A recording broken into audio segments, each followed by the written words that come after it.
Before you read, this is a story of resilience, tracking and survival in one of America's most unforgiving wilderness zones.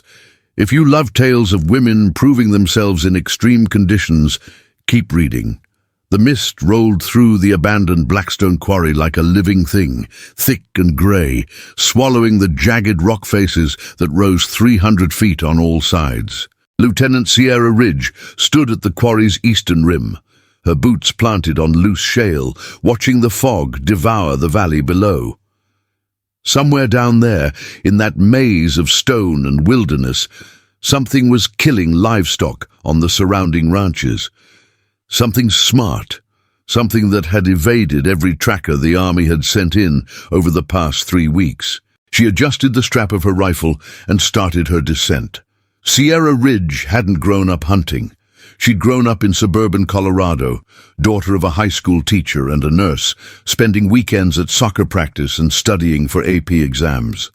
The military found her during college ROTC, where her instructors noticed something unusual. She could read terrain like other people read books. During field exercises, she'd predict animal movement, weather shifts, optimal positions before anyone else saw the signs. They fast-tracked her into recon, then into specialized wilderness operations. Now, at 29, she was one of the few officers the Army called when conventional tracking failed. The Blackstone Quarry Training Zone sprawled across 12,000 acres of northern Montana wilderness. Officially, it was a Joint Forces survival and tactics facility. Unofficially, it was where the military tested soldiers against nature at its most brutal. Dense pine forests choked the lowlands, rocky outcrops broke through the earth like broken teeth. And at the center sat the quarry itself, a massive pit carved into the mountain decades ago, then abandoned when the mining company went bankrupt. Now it served as the ultimate proving ground. Sierra's assignment was simple in theory: track and assess the predator that had killed 6 cattle, 2 horses, and put 3 soldiers in the medical tent with injuries sustained during night operations. Base Command suspected a rogue bear or mountain lion. The ranchers blamed wolves. The soldiers who'd been attacked whispered about something else entirely, something that hunted with intelligence and purpose. She didn't believe in ghosts, but she believed in patterns. The descent took 40 minutes, rope work and careful foot placement on crumbling stone. When she reached the quarry floor, the temperature dropped 15 degrees. The walls blocked most sunlight, creating a permanent twilight even at noon. Sierra clicked on her headlamp and began the real work. The first tracks appeared within minutes. Cloven hooves, each print as wide as her palm, pressed deep into the mud near a runoff stream. Wild boar. Big one, probably 400 pounds. She knelt and ran her fingers along the edge of the print. Fresh, less than 3 hours old, the animal was moving west toward the dense forest that bordered the quarry's far side. But something was wrong with the tracks. They were too deliberate, too evenly spaced.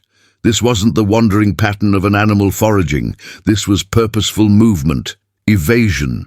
Sierra photographed the prints and radioed her findings to base.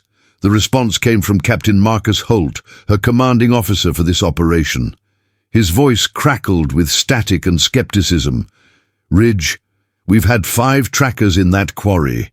Army Rangers, 2 civilian experts, even brought in a guy from Fish and Wildlife. None of them found anything conclusive." "You sure you're not seeing what you want to see?" She kept her voice level. "Sir, I'm seeing boar tracks that indicate the animal is aware of human pursuit and actively avoiding detection patterns. This isn't normal behavior." "Wild boars are smart, Lieutenant. That's not news." "This one's smarter, sir." A pause. Then, "You've got until sundown. If you haven't made contact by then, we're pulling you out and reconsidering the whole operation." She clicked off the radio without responding. 6 hours of daylight left. Enough time if she moved fast and read the signs correctly. The trail led deeper into the forest, where the pines grew so close together that walking required constant navigation through branches and underbrush. Sierra moved in a half-crouch, rifle ready but not raised. The boar wasn't her target for elimination, just assessment. Command needed to know what they were dealing with before making the next call. At 2,000 yards, she found the first kill site. A deer carcass, 3 days old by the smell, stripped clean except for the hide and bones. The kill was efficient, professional, no waste. Nearby, she found evidence of a temporary camp, probably soldiers from one of the training units, empty MRE wrappers, boot prints, the ash from a small fire. They'd camped within 100 yards of an active predator and never known it. She photographed everything and kept moving. The next sign came in the form of sound, a low grunt followed by the crash of something massive moving through brush. Sierra froze, orienting on the noise. Northwest, maybe 50 yards. She adjusted her approach angle, moving perpendicular to the sound, using the wind to mask her scent. That's when she saw it. The boar emerged from a thicket like a tank rolling out of camouflage. Massive shoulders, coarse black hair, tusks that curved up 6 inches from its lower jaw. But it was the eyes that stopped her cold. They weren't the panicked eyes of a hunted animal. They were calculating, watching the forest with the same tactical awareness she'd been trained to use. The animal wasn't running, it was patrolling. Sierra remained motionless, barely breathing, while the boar tested the air. For 30 seconds they existed in the same space, predator and observer, each aware of the other, but not yet committed to action. Then the boar turned and melted back into the forest, moving with surprising silence for something so large. She keyed her radio. Ridge to base, contact confirmed. Single boar, approximately 400 pounds, exhibiting highly unusual territorial and awareness behaviors. Recommend reassessment of threat level. Captain Holt's response was immediate. Ridge, Colonel Ramsey wants you back at base, now. We've got incoming weather, and she doesn't want personnel in the quarry during a storm. Sierra checked her watch. 3 hours of daylight remaining. The clouds were building, dark thunderheads rolling over the mountains, but she'd worked in worse. Sir, I need more time. This animal's pattern suggests... That's an order, Lieutenant. Return to base.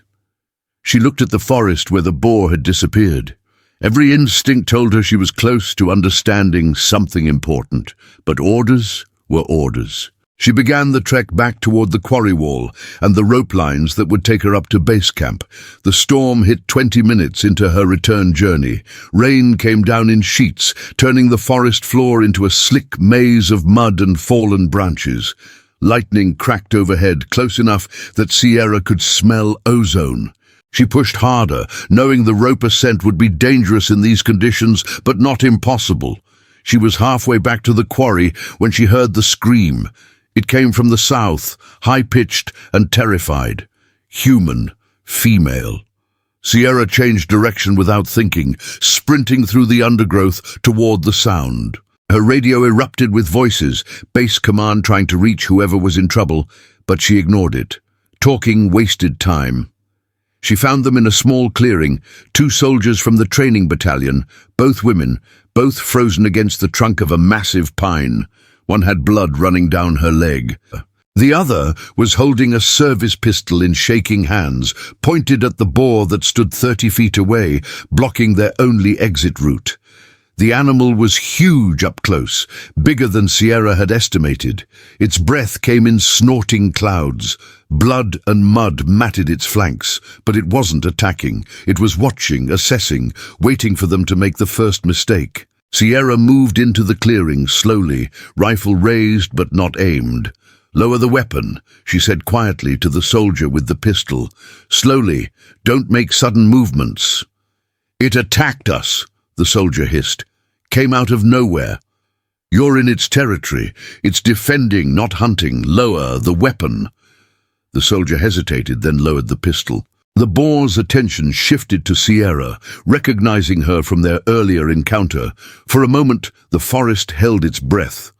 Sierra began backing away, using hand signals to direct the 2 soldiers to move with her. The boar watched, but didn't pursue.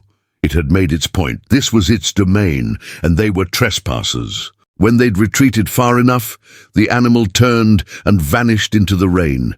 The injured soldier needed help walking, her leg torn by thorns during the initial panic, not by the boar itself. Sierra got them both back to the base of the quarry wall, where a rescue team was already rappelling down with medical supplies. Captain Holt was with them, his face grim. "Lieutenant Ridge, we need to talk about your decision to disobey direct orders." She met his eyes. "2 soldiers are safe because I disobeyed those orders, sir." 2 soldiers wouldn't have been in danger if they'd followed their training. You can't be everywhere, Ridge, and you can't track every animal that wanders into our training zones. This isn't just an animal, sir. That boar has been displaced by our operations. It's adapted, learned to avoid our patrols, but it's not leaving its territory. Every attack has been defensive. We're the problem, not it. Colonel Ramsey appeared at the top of the quarry wall, her voice cutting through the rain via megaphone. "Ridge, Holt, up here now!" The ascent was brutal in the storm, but Sierra made it without incident. At the top, Colonel Ramsey stood under a tactical shelter, studying a map of the quarry zone. She didn't look up when Sierra and Captain Holt approached. "Lieutenant Ridge, I've reviewed your field reports and the recordings from your helmet cam. Your assessment is correct. This animal has been adapting to our presence, not attacking randomly, which means we have 2 options: eliminate it or relocate our training operations to another sector." Sierra chose her words carefully. "Ma'am, with respect, there's a 3rd option. We study it. This boar has shown problem-solving abilities and territorial awareness beyond anything I've seen in wildlife. If we can understand how it's adapting to military operations, we can use that knowledge to improve our training protocols." Ramsey finally looked up. "You want to turn a wild boar into a training asset?" "I want to learn from it, ma'am.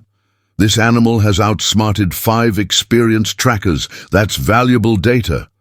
Captain Holt started to object, but Ramsey raised a hand. "How long would you need?" 2 weeks. I set up observation posts, document behavior patterns, establish clear boundaries between our training zones and its core territory. We reduce conflicts and gain intelligence. Everyone wins. Ramsey considered this, then nodded. 2 weeks, Ridge, but you work with a partner. Holt, assign someone from the survival training unit. And Ridge, if there's one more incident, one more injury, we eliminate the threat, understood? Yes, ma'am. The next 2 weeks became the most challenging assignment of Sierra's career. She worked with Specialist Martinez, a survival instructor with 15 years of field experience, setting up remote cameras and observation posts throughout the boar's territory. They documented feeding patterns, den locations, and the invisible boundaries the animal had established around the quarry. The boar, which Sierra privately called Blackstone, proved even more remarkable up close.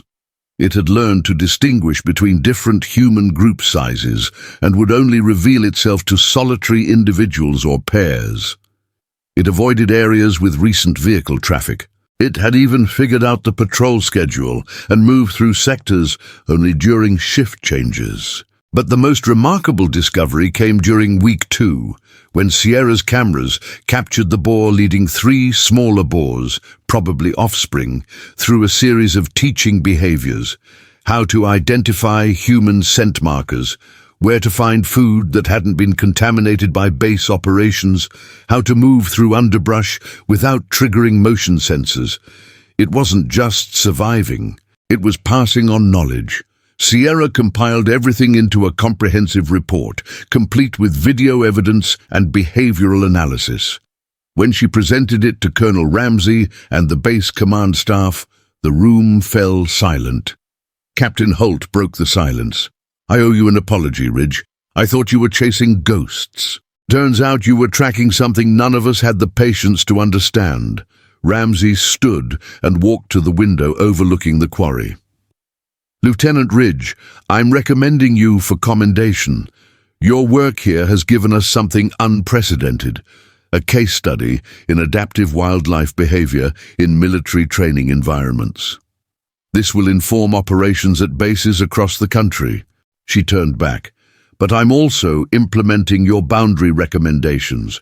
We adjust our training zones to give this animal and its family room to exist. We're not in the business of destroying what we can learn from. 3 days later, Sierra stood at the eastern rim of Blackstone Quarry one last time. Down below, through morning mist that had burned away to reveal clear air, she could see the boar moving through its territory. Not hiding, not running, just existing, aware but unafraid. She'd come into the wilderness trying to solve a problem. She'd left understanding that sometimes the problem was the assumption that everything needed solving. Some things just needed space and respect. As she walked back to the transport vehicle, Martinez fell into step beside her. "What do you think it means, Lieutenant, that we can learn from a wild boar?" Sierra smiled. "It means intelligence and adaptation aren't exclusive to humans. It means the wilderness has lessons to teach, if we're willing to listen instead of dominate. And it means that sometimes the best tracking isn't about catching what you're following. It's about understanding why it runs." The quarry fell behind them as they drove back toward base, the forest closing over the roads like a living curtain. Somewhere in that green darkness, Blackstone was teaching its young how to survive in a world shared with humans. And somewhere in a base command center, officers were learning the same lesson from a different angle. The wilderness had spoken, and for once, someone had listened.